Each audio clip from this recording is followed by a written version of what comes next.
ಅದು 4 ತಿಂಗಳ ಹಿಂದಿನ ಕೊಲೆ ಕೇಸ್. ಸತ್ತಿದ್ಯಾರು ಕೊಂದಿದ್ಯಾರು ಒಂದು ಗೊತ್ತಿರಲಿಲ್ಲ. ಇದರ ಹಿಂದೆ ಬಿದ್ದ ಪೊಲೀಸರು ಹೆಣ್ಮಗಳ ಸಾವಿನ ರಹಸ್ಯವನ್ನ ಬಿಚ್ಚಿಟ್ಟಿದ್ದಾರೆ. ನನಗಲ್ಲದೆ ಇನ್ಯಾರಿಗೂ ಸಿಗಬಾರದು ಅಂತ ರೊಚ್ಚಿಗೆದ್ದವ ರಣರಾಕ್ಷಸನಾಗಿದ್ದ.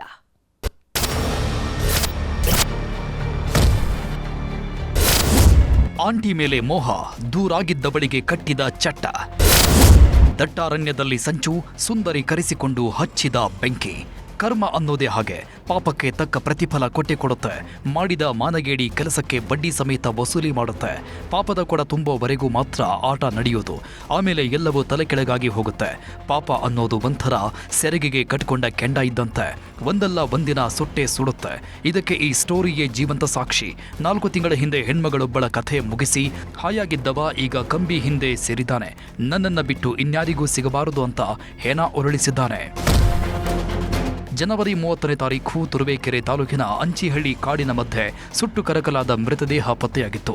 ಯಾರಿದು, ಯಾಕೆ ಕೊಲೆ ಮಾಡಿದ್ರು, ಕೊಂದವರ್ಯಾರು ಒಂದು ಗೊತ್ತಿರಲಿಲ್ಲ.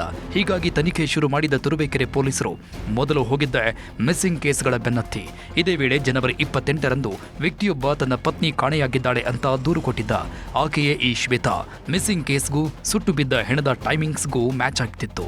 ಹೀಗಾಗಿ DNA ಟೆಸ್ಟ್ಗೆ ಕಳುಹಿಸಿದ್ರು. ಆಗಲೇ ನೋಡಿ ಮಿಸ್ ಆಗಿದ್ದ ಶ್ವೇತಾನೇ ಈ ಕೊಲೆಯಾದ ಹೆಣ್ಮಗಳು ಅನ್ನೋದು ಕನ್ಫರ್ಮ್ ಆಗಿತ್ತು. ಪ್ರಕರಣ ರೋಚಕತೆ ಪಡಿತಾ ಇದ್ದಂತೆ ಆಂಟಿ ಮೊಬೈಲ್ನ ಕಾಲ್ ರೆಕಾರ್ಡ್ಸ್ ಜಾಲಾಡಿದ್ರು.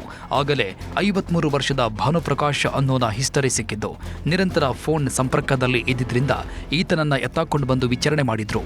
ಮೊದಲಿಗೆ ತನಗೇನು ಗೊತ್ತಿಲ್ಲ ಅಂತ ಕಳ್ಳಾಟ ಆಡಿದ್ದ. ಯಾವಾಗ ಬುಡಕ್ಕೆ ಬಿಸಿ ನೀರು ಕಾಯಿಸಿದ್ರೋ ಅಸಲಿ ಸತ್ಯ ಕಕ್ಕಿದ್ದಾನೆ. ಇವರು ಭಾನುಪ್ರಕಾಶ್ ಅನ್ನೋರ ಜೊತೆ ಇಲ್ಲಿಗಲ್ ಅಫೇರಲ್ಲಿ ಇದ್ದಾರೆ ಅನ್ನೋದನ್ನು ಅವ್ರ ಮನೆಯಲ್ಲಿ ಹೇಳಿರುತ್ತಾರೆ.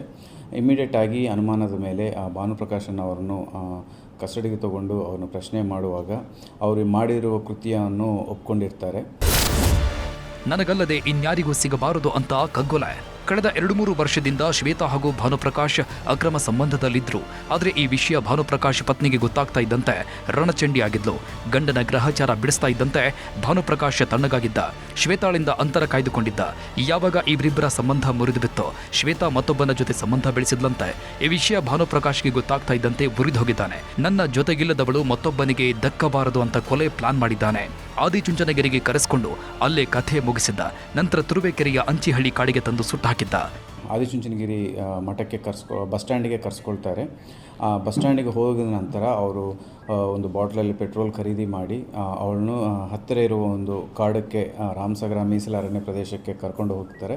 ಸೊ ಅಲ್ಲಿ ಅವ್ರನ್ನು ಸಾಯಿಸಿ ಬಾಡಿಯನ್ನು ಸುಟ್ಟಾಕಿರ್ತಾರೆ. ಒಟ್ನಲ್ಲಿ ಆಂಟಿಯ ಕಥೆ ಮುಗಿಸಿ ಹಾಯಾಗಿದ್ದವ ಈಗ ಕಂಬಿ ಹಿಂದೆ ಸೇರಿದ್ದಾನೆ.